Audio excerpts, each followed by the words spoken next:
It's like a light breeze, it sounds like, but you can see the filter, no suctions, no air. You can hear something happening, but it's definitely not blowing.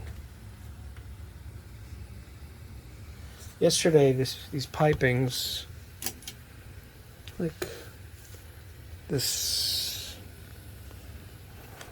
whatever this is, I guess this comes from the outside, maybe, condenser, was cold and a little bit wet.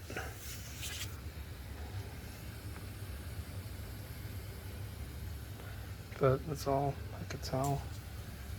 It's fine. It's been off all night, so you can hear like a light blowing of something, but it's definitely not the fan.